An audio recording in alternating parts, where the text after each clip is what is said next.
내가 부르짖는 소리를 들으시고 내 기도 소리를 귀담아 들어주십시오. 내 마음이 약해질 때 땅끝에서 주님을 부릅니다. 내 힘으로는 오를 수 없는 저 바위 위로 나를 인도하여 주십시오. 주님은 나의 피난처시오 원수들에게서 나를 지켜주시는 견고한 망대이십니다. 내가 영원토록 주님의 장막에 머무르며 주님의 날개 아래로 피하겠습니다. 주님은 나의 하나님, 주님께서 내 소원을 들어주시고 주님의 이름을 경외하는 사람이 받을 유업을 내게 주셨습니다. 왕의 날을 더하여 주시고 왕의 해를 더하여 주셔서 오래오래 살게 하여 주시기를 원합니다. 주님 앞에서 우리 왕이 오래도록 왕위에 앉아있게 하시고 주님의 한결같은 사랑과 진리로 우리 왕을 지켜주시기를 원합니다. 그때 나는 주님의 이름을 영원토록 노래하며 내가 서원한 바를 날마다 이루겠습니다. 시편 61편 1절부터 8절 말씀. 이 시의 표제는 하나님의 보호를 받으며 라고 되어 있고 지휘자를 따라 현악기에 맞춰 부르는 노래 다윗의 시 이렇게 되어 있습니다. 이 시가 다윗이 처했던 상황과 매우 유사하다는 사실을 우리에게 상기시키고 있습니다. 다윗이 평안했던 그 시기 말고 다윗이 아주 어려움 속에 처했을 때의 상황과 이 시의 맥락이 다 있다고 말할 수 있겠습니다. 그의 처지가 얼마나 절박했는지 첫 대목부터 그는 하소연을 합니다. 하나님, 내가 부르짖는 소리를 들으시고 내 기도 소리를 귀담아 들어 주십시오 라고 말합니다. 그는 지금 땅끝에 선 것처럼 위태롭습니다. 그래서 2절에서 그는 얘기합니다. 내 마음이 약해질 때 땅끝에서 주님을 부릅니다 라고 말합니다. 땅끝에 선 사람의 마음은 어떤 것일까요? 그는 중심에 서 있는 것 아니라 주변으로 내몰렸고 그가 설 땅은 점점 사라지고 있고 그리고 그 앞에 아찔하게 주어져 있는 것은 벼랑 끝에 벼랑밖에는 없는 상황입니다. 한 걸음만 더 내디디면 천길의 낭떠러지로 떨어질 수밖에 없는 그와 같은 상황이라고 볼 수 있겠습니다. 우리도 때때로 땅끝에 선 듯 인생이 고달프게 느껴질 때도 있습니다. 모든 사람들에게 외면을 당하고 있는 것처럼 보이고 세상의 모든 사람들이 내게 적의를 품고 다가오는 것처럼 느낄 때도 있는 것이 사실입니다. 그런 상황에 처하게 되면 사람들로부터 버림을 받는 것도 고통스럽지만 하나님조차도 나의 불행으로부터 멀리 떨어져 계신 것 같이 느껴지는 법입니다. 하나님의 보좌하심, 이것이 우리의 고통을 더욱더 크게 만들기도 합니다. 그 때문일 겁니다. 성령이 충만해지면 땅끝까지 이르러 복음의 증인이 되라고 성경은 그렇게 말하고 있는데 그때의 땅끝은 중심에서 가장 먼 자리를 뜻하기도 하지만 제게는 벼랑 끝에 서 있는 사람들, 그들의 설당이 되어주라는 말로 들리기도 합니다. 그는 자기의 마음이 취약해졌음을 고백합니다. 찬송가 300장의 가사가 떠오르는데요. 우리가 살면서 이런저런 어려움을 겪으면서 우리가 땅끝에 선 것처럼 느낄 때의 마음이 잘 표현되어 있습니다.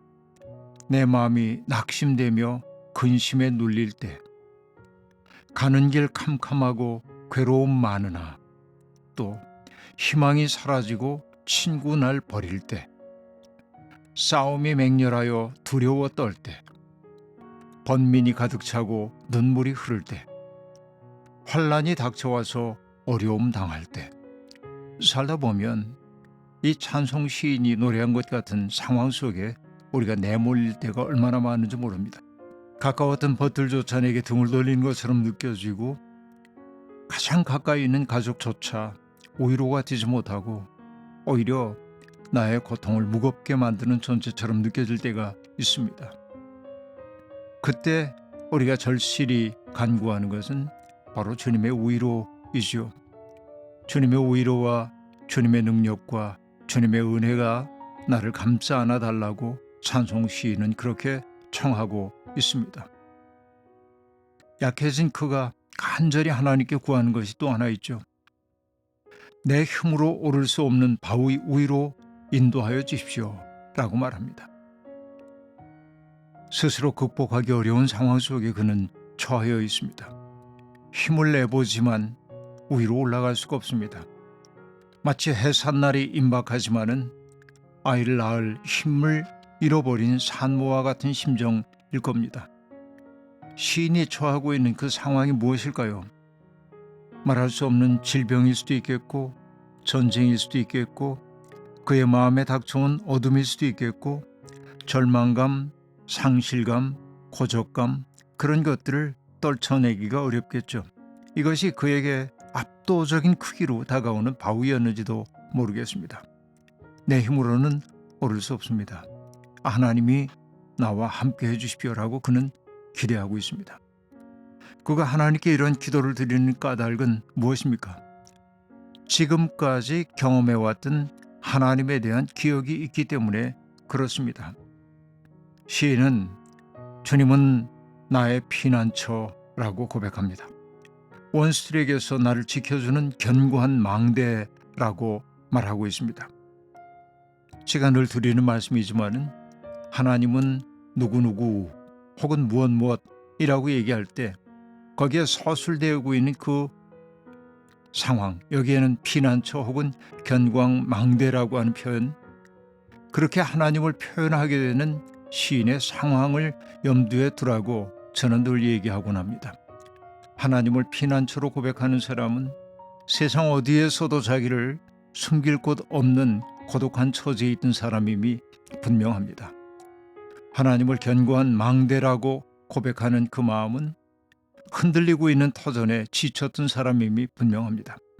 그렇기에 그는 의지할 뿐 하나님밖에 없어서 주님의 장막에 머무르며 주님의 날개 아래로 피하겠다고 그렇게 노래하고 있습니다. 주님의 날개, 그것은 주님의 보호하심입니다. 주님의 한결같은 사랑이 주님의 날개로 표상되고 있음을 알 수 있습니다. 그 때문에 신명기 32장 11절과 12절도 아주 아름다운 전망을, 아주 아름다운 광경을 우리에게 보여줍니다. 하나님이 그 백성을 어떻게 인도하셨는지를 고백하며 이렇게 말하죠. 마치 독수리가 그 보금자리를 뒤흔들고 새끼들 위에서 퍼덕이며 날개를 펴서 새끼들을 받아 그 날개 위에 업어 나르듯이 주님께서만 홀로 그 백성을 인도하셨다. 다른 신은 옆에 있지도 않았다 라고 말입니다. 바로 이것이 주님의 날개 아래로 피한 사람들이 하고 있는 고백입니다. 그리고 그는 마침내 자기의 삶을 긍정적으로 돌아보기 시작합니다. 주님의 이름을 경외하는 사람이 받을 유업을 주님은 내게 주셨습니다. 주님이 나의 소원을 들어주셨습니다. 이 이야기는 어떤 이야기입니까? 하나님의 약속을 상기하면서 그는 자신에게 주어져 있는 역사적 소명 혹은 위임된 것이 무엇인지를 자각하기 시작합니다. 자기가 왜 살아야 하는지를 아는 사람은 어떻게든지 살 수 있다는 옛말이 있죠. 바로 그렇게 그는 살아야 할 이유를 발견하기 시작합니다. 그런데 정말 이 시에서 뜻밖인 것은 6절에 등장하는 구절입니다. 왕의 날을 더하여 주시고 왕의 해를 더하여 주셔서 오래오래 살게 하여 주시기를 원합니다. 왕정신학처럼 들리기도 한 것이 사실입니다. 왕이 오래도록 왕위에 앉아있게 해달라는 이 이야기는 어떤 이야기일까요? 이것은 왕정신학의 맥락에서 볼 수도 있겠습니다만 앞서 표제의 이 시가 다윗의 시라고 그렇게 얘기되고 있음을 상기할 때 다윗은 여기서 자기를 객관화시켜 3인칭으로 서술한다고도 볼 수 있겠습니다. 오래 살고 싶다는 인간의 1차원적 욕구를 충족시켜달라는 말이라기보다는 산자의 땅에 있어야 자기의 소명을 완수할 수 있기에 소명을 완수할 수 있는 기회를 달라고 그렇게 청하는 것으로 제게는 느껴집니다. 그 때문에 시인은 한결같은 사랑, 곧 헤세드와 진리, 에메트, 그러니까 믿어온 사랑으로 왕을 지켜달라고 얘기하므로 자기를 하나님의 뜻을 위임받은 존재로 내세우고 있음을 알 수 있습니다. 그리고 마침내 그런 기도 끝에 8절은 다시 1인칭으로 돌아옵니다. 그때 나는 주님의 이름을 영원토록 노래하며 내가 서원한 바를 날마다 이루겠습니다 라고 말이죠. 그러니까 5절과 6절은 3인칭으로 얘기하고 있고 나머지 9절들은 1인칭으로 노래하고 있으나 3인칭조차도 어쩌면 자기를 객관화했기 때문에 그런 거라고 볼 수 있다는 이야기입니다. 오늘 우리에게 주어져 있는 삶의 상황이 이 시인처럼 아주 암담하고 땅끝에 선 것처럼 보인다 할지라도 땅끝에 선 사람을 찾아와 설당이 되어주시는 하나님을 의지할 수 있으면 좋겠습니다. 하나님, 벼랑 끝에 선 듯 삶이 위태롭게 느껴질 때가 있습니다. 저 시면으로부터 말할 수 없는 고독감과 상실감, 그리고 공허함이 스멀스멀 피어오를 때 우리는 죽음의 유혹에 시달립니다. 땅끝에서 부르짖는 이들의 외침을 외면하지 않으시는 주님, 삶이 아무리 우리를 속이는 것처럼 보여도 우리 마음이 흔들리지 않게 붙들어 주시고 어떠한 난관이 닥쳐온다 해도 담대한 용기로 그 난관을 헤쳐갈 수 있도록 우리에게 힘을 불어넣어 주십시오. 주님이 맡겨주신 일을 완수할 때까지 우리를 주님의 은혜의 날개 가운데 품어 주옵소서. 아멘.